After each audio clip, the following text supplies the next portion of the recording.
എന്തായാലും ഇപ്പോൾ കുറച്ച് മാറ്റം വന്നിട്ടുണ്ടെങ്കിൽ, മാറ്റം എന്ന് പറയാൻ പറ്റില്ല തന്നെ. Peace to all who enter in here എന്നൊക്കെ എഴുതി വെച്ചിട്ടുണ്ട് വലിയ ഭംഗിയിൽ എഴുത്തിൽ. എന്നിട്ട് ഉള്ളിനകത്തെല്ലാം, എന്നിട്ട് ഈ സൺഡേ, അടുത്ത സൺഡേ വീണ്ടും ആൻറ്റി ക്രൈസ്റ്റ് റിപ്പീറ്റ് ചെയ്യാൻ പോകും. ഞങ്ങൾക്ക് പാതിരികളുടെ ആവശ്യമില്ല എന്ന് ബൈബിൾ എഴുതി വെച്ച് ഞങ്ങൾക്കൊന്നും അറിയേണ്ട ആവശ്യമില്ല. ഞങ്ങൾ പാതിരികളെ ആരാധിക്കും, സിസ്റ്റേഴ്സിനെയും ആരാധിക്കും. 3 തുള്ളി വെള്ളം ഒഴിച്ചവരെല്ലാവരും ആരാധിക്കും. അവർ ബാപ്റ്റിസം ചെയ്തിട്ടുണ്ടാവില്ല. ബാപ്റ്റിസം ചെയ്യാത്ത റോമൻ കാത്തലിക്സാണ് അവർ, ക്രിസ്ത്യൻസ് കൂടിയല്ല. ഞങ്ങൾ എന്നിട്ട് പിന്നെ ജീവനില്ലാത്ത വിഗ്രഹങ്ങളെയും മലമുകളിൽ ചെന്നിട്ട് പ്രാർത്ഥിക്കും, പള്ളിയിലും പള്ളിയുടെ ആവശ്യമില്ലെന്ന് പറഞ്ഞിട്ടുണ്ട് യേശു. പക്ഷെ അതൊന്നും ഞങ്ങൾ ശ്രദ്ധിക്കില്ല. ഞങ്ങളിപ്പോൾ ഇങ്ങനെ ബൈബിളിൽ വായിക്കും, മലമുകളിൽ പള്ളിയിലൊന്നും ആരാധിക്കേണ്ട സമയം വരും എന്നൊക്കെ പറയും. പക്ഷെ ഞങ്ങൾ പള്ളിയിൽ പോയേ ആരാധിക്കൂ. പിന്നെ അത് കഴിഞ്ഞ് മലമുകളിൽ പോകണം നിർബന്ധം ഞങ്ങൾക്ക്. 3 തുള്ളി വെള്ളം ഒഴിക്കണമെന്ന്. ഞങ്ങൾക്ക് മുങ്ങി നിവരണ മാതൃകയൊന്നും ഞങ്ങൾക്ക് കാണണ്ട. 3 തുള്ളി വെള്ളം മാത്രമേ ഒഴിക്കൂ. ഞങ്ങൾ ശീലിച്ച് പോയി.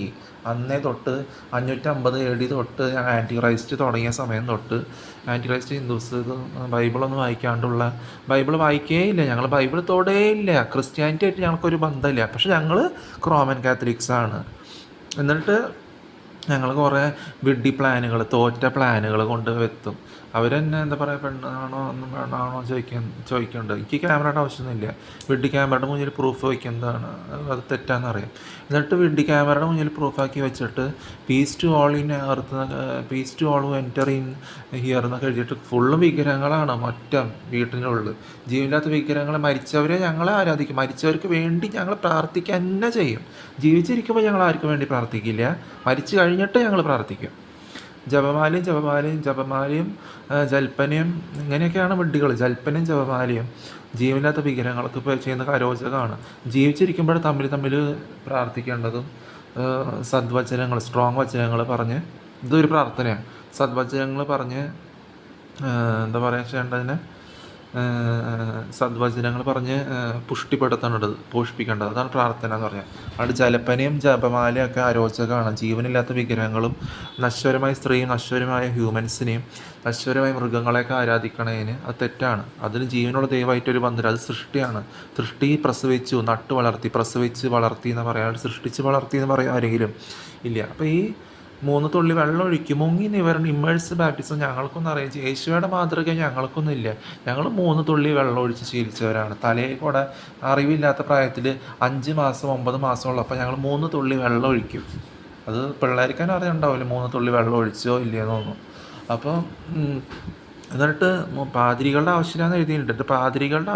പാതിരികളുടെ ആവശ്യമുള്ള പോലെ പാതിരികളെ കൊണ്ട് തന്നെ 3 തുള്ളി വെള്ളം ഒഴിപ്പിക്കും. സിസ്റ്റേഴ്സിനെ ആവശ്യമില്ല. സിസ്റ്റേഴ്സിനെ കൊണ്ട് ഞങ്ങൾ 3 തുള്ളി വെള്ളം ഒഴിപ്പിക്കില്ല. പാതിരികളുടെ ആവശ്യമില്ല എന്ന് നന്നായിട്ട് എഴുതിയിട്ടുണ്ട്. എല്ലാ സ്ഥലത്തും എഴുതി വെച്ചിട്ടുണ്ട് ബൈബിളിൽ എല്ലായിടത്തും. പക്ഷേ ഞങ്ങൾ പാതിരികളെ കൊണ്ട് തന്നെ 3 തുള്ളി വെള്ളം ഒഴിപ്പിക്കും. മൂപ്പന്മാരും ഇമ്മേഴ്സ് ബാപ്റ്റിസം ഒന്നും ഞങ്ങൾക്കൊന്നും ആവശ്യമില്ല. പിന്നെ എന്താ പറയുക, എന്നിട്ട് തൂർന്നും മുള്ളുന്നൊക്കെ നോക്കിയിരിക്കും ഞങ്ങൾ. എനിക്ക് വിഡ്ഢി ക്യാമറയുടെ ആവശ്യമില്ലെന്ന് ഹാരിസിനെ അറിയാം. ശരിയാണ്, ഹാരിസിനെ അറിയാം. പക്ഷേ വിഡ്ഢി ക്യാമറയുടെ ആവശ്യമില്ല. 500 വർഷം മുമ്പും 600 വർഷം മുമ്പൊക്കെ 300 വർഷം മുമ്പ് എല്ലാവരും ജീവിച്ചിരുന്നത് വിഡ്ഢി ക്യാമറ ശാഠ്യം പിടിച്ച് നിർബന്ധം പിടിച്ചിട്ടാണ് ഒരു തരുന്നത് അല്ല. അപ്പോൾ അന്നൊക്കെ നടക്കും, വിഡ്ഢി ക്യാമറയുടെ ഉണ്ടായാലും ഇല്ലെങ്കിലും. അപ്പോൾ ഞങ്ങൾ ഇങ്ങനെ ഈ ഈ ചെറിയൊരു വിഡ്ഢി പ്ലാൻ കൊണ്ട് നടക്കും.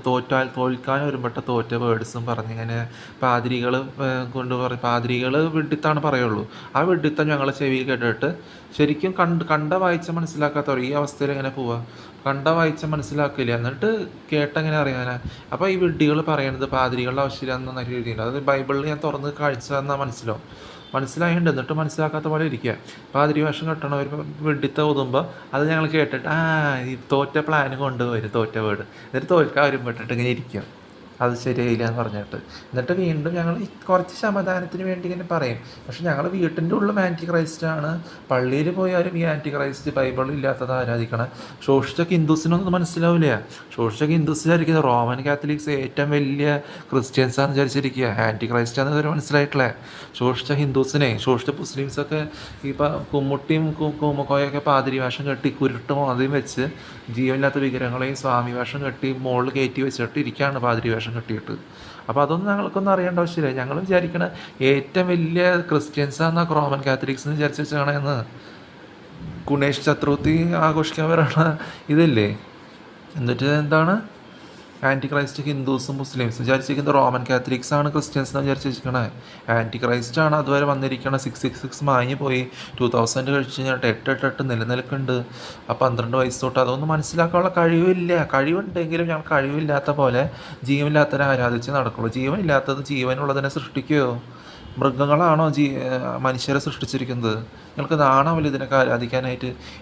എലിയും നശ്വരമായ ഹ്യൂമൻസ്, നശ്വരമായ സ്ത്രീയാണോ മനുഷ്യനെ ഈ രീതിയിലൊക്കെ സൃഷ്ടിച്ചിരിക്കുന്നത്? അത് പ്രസവിച്ചു എന്നാണ് പറയാം, സൃഷ്ടിച്ച് വളർത്തി എന്ന് പറയില്ല.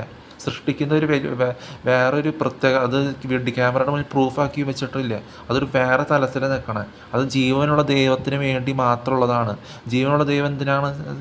അപ്പോൾ ജീവനുള്ള ദൈവത്തിൻ്റെ ആത്മാവ് നിങ്ങൾക്കില്ലെങ്കിൽ ജീവനില്ലാത്തൊരു ആരാധിച്ച് നടന്നിട്ട് എന്തുണ്ടാകാൻ പോണേ? എല്ലാം കൂടി ഇല്ലാണ്ടാകുമ്പോൾ ഞങ്ങൾ ശരിക്കും ആ ആത്മാവൊന്നുമില്ല, മരിച്ചു കഴിഞ്ഞ് ചത്തു. മരിച്ചു എന്ന് പറയാൻ പറ്റില്ല. ധൈര്യമില്ലാത്ത ജീവനില്ലാത്തതിനെ ആരാധിച്ച് നടന്നിട്ട് അറിവില്ലായ്മയിൽ പിന്നെ മരിച്ചു എന്ന് പറയാൻ പറ്റുമോ?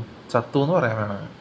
അപ്പോൾ ഈ ജീവനില്ലാത്ത ആരാധിക്കണതിന് ആത്മാവ് നഷ്ടപ്പെടുമ്പോൾ, ജീവനുള്ള ദൈവത്തിൻ്റെ ആത്മാവ് നഷ്ടപ്പെടുമ്പോൾ അത് കൈവെടിഞ്ഞു എന്ന് തന്നെ പറയാം. ജീവനുള്ള ദൈവം നിരാകരിച്ചു.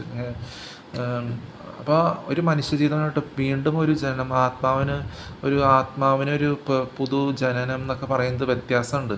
അല്ലാണ്ട് മൃഗങ്ങളെ ആരാധിക്കണവർ മൃഗങ്ങളായിട്ട് ജനിച്ചു എന്നല്ല പറയണേ. അപ്പോൾ ജീവനില്ലാത്തതിനെ ആരാധിക്കുന്നതും ജീവനുള്ളതിനെ മുറുകെ പിടിക്കുന്നത് വ്യത്യാസമുണ്ടെന്ന് മനസ്സിലാക്കാം.